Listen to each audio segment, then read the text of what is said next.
Hey everybody, Jim here, welcome back for another Mad Panic Gaming Top 10 list, where today we're zeroing in on the mighty Sega CD. This is one of those consoles that absolutely had me captivated as a kid with its marketing. The idea of a video game being on a CD was mind-blowing to me, and it was true.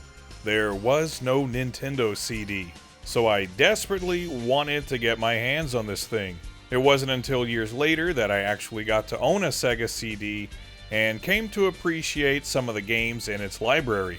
It's mostly known for the myriad of full-motion video games it featured, which were typically laughably bad, but dig a little deeper and you'll find some amazing platformers, shoot-'em-ups, and RPGs. So sit back, relax, and enjoy my top 10 Sega CD games. You have seen the games, right? Wrong answer, man. Show 'em!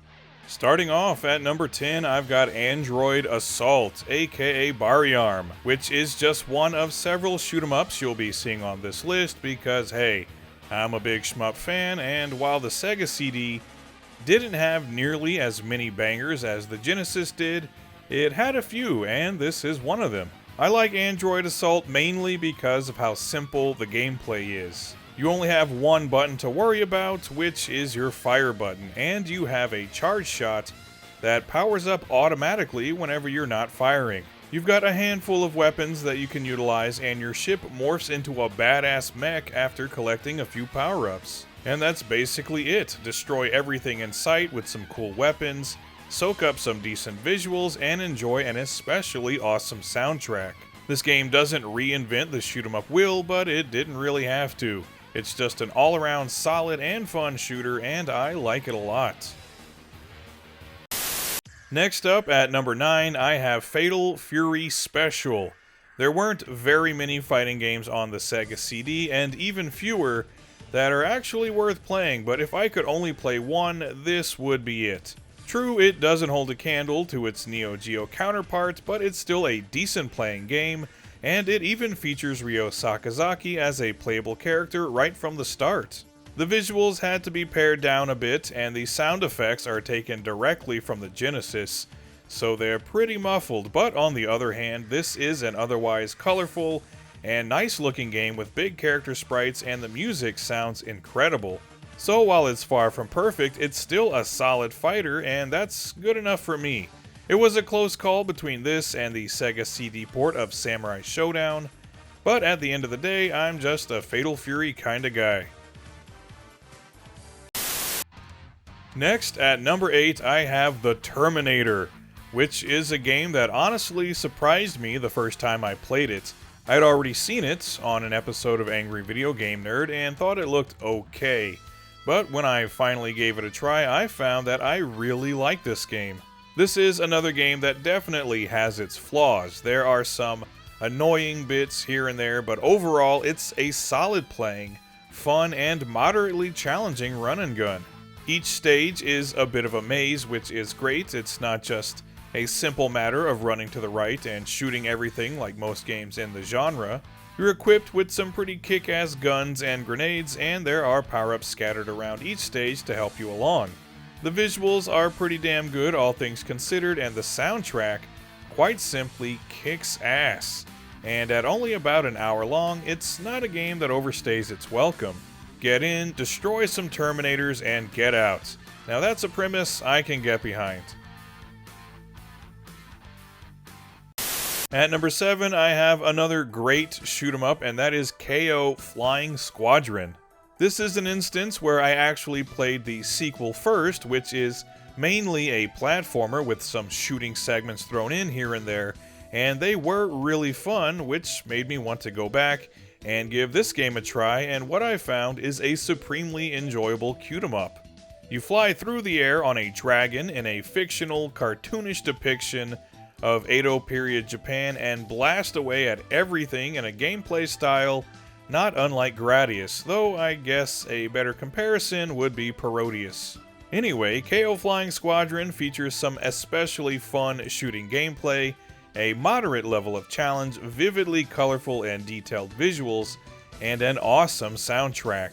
Throw in some grainy anime cutscenes with horrendous voice acting, and you've got a true Sega CD classic, and a game that certainly stood out from the crowd at the time. KO Flying Squadron, you're all right. At number 6, I have Popful Mail, and this is an instance where I first played the PC Engine version of a game and loved it, and wanted to see how the Sega CD port would compare, and I've got to say, I was pretty damn impressed. It's still a very fun action platformer with some light RPG elements, but the visuals underwent a pretty big overhaul. The character sprites are much bigger, there's more detail in all of the stages, and the cutscenes look pretty damn good too. The soundtrack is simply fantastic, and the voice work, all things considered, is not as bad as it could have been. At its core though, this is just an all-around very fun game that'll keep you playing for a good long while. I tend to lump Popful Mail into the same category as some of the Falcom action RPGs from the late 80s and early 90s, and that's definitely not a bad thing. This is an enjoyable game from start to finish and a standout title for the Sega CD.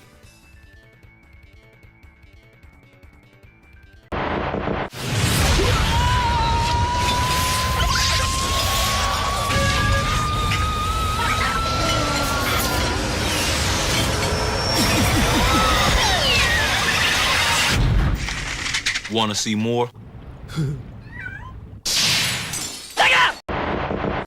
At number 5, I have the ever so awesome Lords of Thunder, which, just like Popful Mail, is a game I first played on the PC Engine and absolutely loved it. So when I realized there was a Sega CD version, I had to give it a try, and this is, without a doubt, my favorite shooter on the console.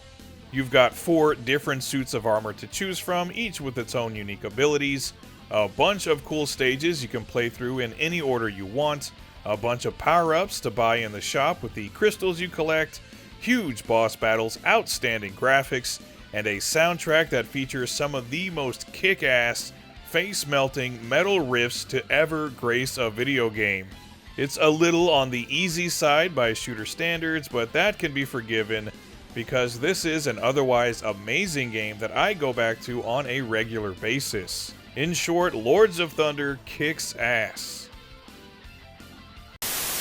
At number 4, I've got Lunar the Silver Star, a game I didn't get a chance to play until well after the Sega CD was a distant memory for most people. But when I finally got my hands on it, what I found was a supremely enjoyable RPG. In the mid-90s, I'd only really dabbled with the genre on the SNES, but I was quickly becoming a fan, with games like Chrono Trigger and Final Fantasy getting me hooked. But if only I'd had the chance to play Lunar.